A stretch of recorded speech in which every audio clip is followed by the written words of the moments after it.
ஆமேன். கர்த்தருடைய பரிசுத்த நாமத்திற்கு மகிமை உண்டாவதாக. மீண்டும் உங்களை சந்திப்பதில் மிக்க மகிழ்ச்சி. கர்த்தர் உங்கள் யாவரையும் ஆசீர்வதிப்பாராக. வேதத்திலே லூக்கா எழுதின சுவிசேஷ புஸ்தகம் 5ஆம் அதிகாரத்திலே முதல் 7 வசனங்களை நாம் வாசிக்கும்போது, அந்த இடத்திலே இரவெல்லாம் பேதுரு மீன் பிடிக்கப் போகிறார். ஆனால் ஒன்று கூடும் அகப்படவில்லை. வேதனையோடு காலை நேரத்தில் வலையை அலசிக்கொண்டு அவர் இருக்கும்போது இயேசு காலை நேரத்திலே வருகிறார்.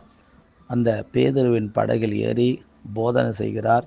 போதனை செய்து முடித்த பின்பு அங்கே பேதுருவை பார்த்து சொல்கிறார், ஆழத்தில் கொண்டு போய் வலைகளை போடுங்கள் என்று சொல்லி, அப்படியாக வலைகளை போட்டு திரளான மீன்களை அவர் பிடித்ததாக இதிலே சொல்லப்பட்டிருக்கிறது. பிரியமானவர்களே, நம்முடைய வாழ்க்கையில் நிரம்பி வழிகின்ற ஒரு ஆசீர்வாதம் ஆண்டவராகிய இயேசு கிறிஸ்து நமக்கு தர வேண்டுமானால், இந்த காரியத்திலிருந்து ஒரு 3 சம்பவங்கள் நமக்கு தெரிகிறது. இந்த 3 காரியங்களை நாம் கடைபிடித்தால் நம்முடைய குடும்பத்திலையும் சரி, நம்முடைய ஆவிக்குரிய காரியத்திலும் சரி, நிரம்பி வழிகிற ஆசீர்வாதங்களை நாம் சுதந்திரித்து கொள்வோம். லூக்கா 5ஆம் அதிகாரம் 2வது வசனத்தின்படி அவர் பேதுரு வலைகளை அலசி கொண்டிருந்தாராம்.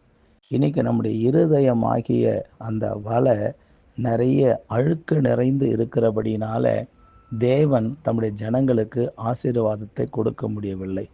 இருதயத்திலிருந்து பொல்லாத சிந்தனைகளும், விபசாரங்களும், வேசித்தனங்களும், களவுகளும், பொய்யும், மதிகேடும், இப்படிப்பட்ட காரியங்கள் மனிதனுடைய இருதயத்தில் நிரம்பி கிடக்கிறதான். இப்படிப்பட்ட நிலையில் இருக்கும்போது தேவன் நம்மளை எப்படி ஆசீர்வதிக்க முடியும்? பிரியமானவர்களே, நம்முடைய இருதயத்தில் காணப்படுகிற இப்படிப்பட்டதான அழுக்காய் கிடக்கிற, கரபட்டு கிடக்கிற இந்த இருதயத்தை நாம் என்ன பண்ண வேண்டும்? பேதுரு வலையை அலசினது போல நம் இருதயத்தை சுத்தம் பண்ண வேண்டும்.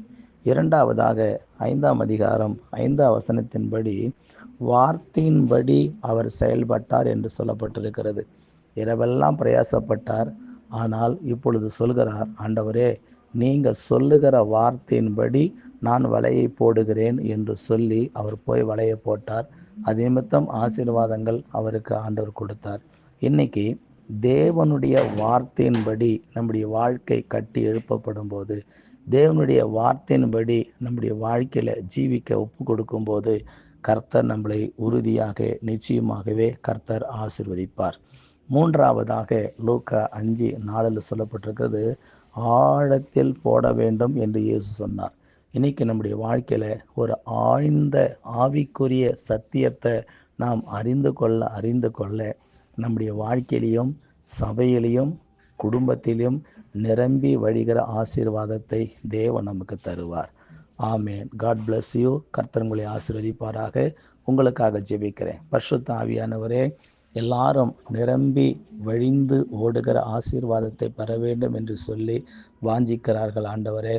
ஆனால் ஆண்டவரே ஸ்தோத்திரம், அந்த நிரம்பி வழிகிற ஆசீர்வாதங்களை பெற்றுக்கொள்வதற்கு பாத்திரம் சுத்திகரிக்கப்பட, கர்த்தருடைய வார்த்தையின்படி ஒப்பு கொடுத்து வாழ, ஆழத்தில் ஆவிக்குரிய காரியத்தில் ஆழத்தில் சென்று ஆவியானுடைய ரகசியங்களை அறிந்து கொள்ள கர்த்தர் உதவி செய்யும். தாழ்த்தி உம்முடைய கரத்தில் ஒப்பு கொடுக்கிறேன். கர்த்தர் பெரிய காரியத்தையும் பலப்படுத்தும். இயேசுவின் நாமத்தில் பிதாவே, ஆமென். God bless you. கர்த்தர் உங்களோடு கூட இருந்து உங்களை ஆசீர்வதிப்பாராக. இந்த வார்த்தை உங்களுக்கு பிரயோஜனமாக இருக்கும் என்று நான் கர்த்தருக்குள் நம்புகிறேன். ஆமென்.